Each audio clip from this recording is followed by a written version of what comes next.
5 ವರ್ಷಗಳ ನಗರಸಭಾ ಆಡಳಿತದಿಂದ ಜನ ರೋಸಿ ಹೋಗಿದ್ದಾರೆ. ಸಿದ್ದರಾಮಯ್ಯ ಸರ್ಕಾರ ಮತ್ತೆ ಅಧಿಕಾರಕ್ಕೆ ಬರಬಾರದು ಎಂದು ಜನ ಹೇಗೆ ನಿರ್ಧರಿಸಿದ್ದಾರೋ ಅದೇ ರೀತಿ ನಗರಸಭೆಯಲ್ಲಿ ಮತ್ತೆ ಕಾಂಗ್ರೆಸ್ ಆಡಳಿತ ಬರಬಾರದು ಎಂದು ತೀರ್ಮಾನಿಸಿದ್ದಾರೆ ಎಂದು ಪುತ್ತೂರು ಶಾಸಕ ಸಂಜೀವ ಮಠಂದೂರು ಹೇಳಿದರು.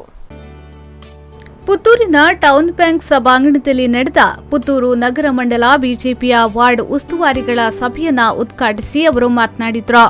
ವಿಧಾನಸಭಾ ಚುನಾವಣೆಯಲ್ಲಿ ಪುತ್ತೂರು ನಗರಸಭಾ ವ್ಯಾಪ್ತಿಯ 80% ಮತದಾರರು ಬಿಜೆಪಿಗೆ ಮತದಾನ ಮಾಡಿದ್ದಾರೆ. ಇದೇ ಟ್ರೆಂಡ್ ನಗರಸಭಾ ಚುನಾವಣೆಯಲ್ಲೂ ಇರುವಂತೆ ನೋಡಿಕೊಳ್ಳಬೇಕು. 5 ವರ್ಷಗಳಲ್ಲಿ ನಗರಸಭೆ ಆಡಳಿತದ ಕಾರ್ಯವೈಖರಿಯಿಂದ ಜನ ಬೇಸತ್ತಿದ್ದು, ಈ ಬಾರಿ ನಗರಸಭೆಯಲ್ಲಿ ಬಿಜೆಪಿ ಎಂಬ ಘೋಷವಾಕ್ಯದೊಂದಿಗೆ ಕಾರ್ಯಕರ್ತರು ಕೆಲಸ ಮಾಡಬೇಕು ಎಂದು ಶಾಸಕ ಸಂಜೀವ ಮಠಂದೂರು ಹೇಳಿದರು. ಕಾಂಗ್ರೆಸ್ಸಿನ ಒಳಜಗಳ ಪುತ್ತೂರು ನಗರಸಭೆಯಲ್ಲಿ ಜನರನ್ನು ಬಲಿಪಶುವನ್ನಾಗಿ ಮಾಡಿದೆ. ಇದಕ್ಕೆ ಇತಿಶ್ರೀ ಹಾಕಬೇಕಂತದ್ದು ಪ್ರಜ್ಞಾವಂತ ವಿದ್ಯಾವಂತ ನಾಗರಿಕರ ಇವತ್ತಿನ ಆ ಒಂದು ಮನಸ್ಸಿನ ಭಾವನೆ. ಆ ಪ್ರಜ್ಞಾವಂತ ವಿದ್ಯಾವಂತ ನಾಗರಿಕರು ಮುಂದಿನ ದಿನ ಆ ಚುನಾವಣೆಯಲ್ಲಿ ಒಂದು ಸ್ಪಷ್ಟ ಬಹುಮತದ ಸ್ಪಷ್ಟ ದಿಕ್ಕಿರುವಂತ ಮುಂದಿನ ನಮ್ಮ ಪುತ್ತೂರು ಹೇಗಿರ್ಬೇಕಿರುವಂತ ಕಲ್ಪನೆ ಇರುವಂತ ಜನಪ್ರತಿನಿಧಿಗಳನ್ನು ಆಯ್ಕೆ ಮಾಡಬೇಕಂತ ದಿಸೆಯಿಂದ ಈಗಾಗಲೇ ತೀರ್ಮಾನವನ್ನು ತೆಗೆದುಕೊಂಡಿದ್ದಾರೆ. ನಗರ ಮಂಡಲ ಅಧ್ಯಕ್ಷ ಜೀವನ್ದರ್ ಜೈನ್ ಮಾತನಾಡಿ, ಪುತ್ತೂರು ನಗರಸಭೆಯ 31 ವಾರ್ಡ್ಗಳ ಪೈಕಿ 29 ವಾರ್ಡ್ಗಳಿಗೆ ಬಿಜೆಪಿ ಉಸ್ತುವಾರಿ ಸಮಿತಿಯ ನೇಮಕವಾಗಿದೆ. ಇನ್ನು 2 ವಾರ್ಡ್ಗಳಿಗೆ ಇನ್ನೆರಡು ದಿನಗಳಲ್ಲಿ ನಡೆಯಲಿದೆ.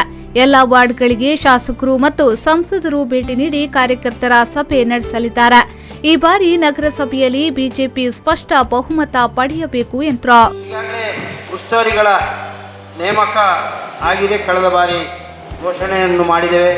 ಕಚೇರಿಯಿಂದ ಗ್ರಾಮಾಂತರ ಉಸ್ತುವಾರಿಗಳಿಗೆ ಮಂಡಲದ ಅಧ್ಯಕ್ಷರಾದ ಚನಿಲ ತಿಪ್ಪಂಬ ಶೆಟ್ಟರ ಮುಖಾಂತರ ಪತ್ರ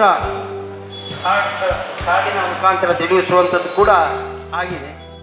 ಬಿಜೆಪಿ ಗ್ರಾಮಾಂತರ ಮಂಡಲ ಅಧ್ಯಕ್ಷ ಚನಿಲ ತಿಮ್ಮಪ್ಪ ಶೆಟ್ಟಿ, ಮಾಜಿ ಶಾಸಕಿ ಮಲ್ಲಿಕಾ ಪ್ರಸಾದ್, ಪಕ್ಷದ ಮುಖಂಡರಾದ ಕೇಶವ್ ಗೌಡ ಬಜತೂರು, ನಗರಸಭೆ ಉಪಾಧ್ಯಕ್ಷ ವಿಶ್ವನಾಥ್ ಗೌಡ ಉಪಸ್ಥಿತರಿದ್ದರು.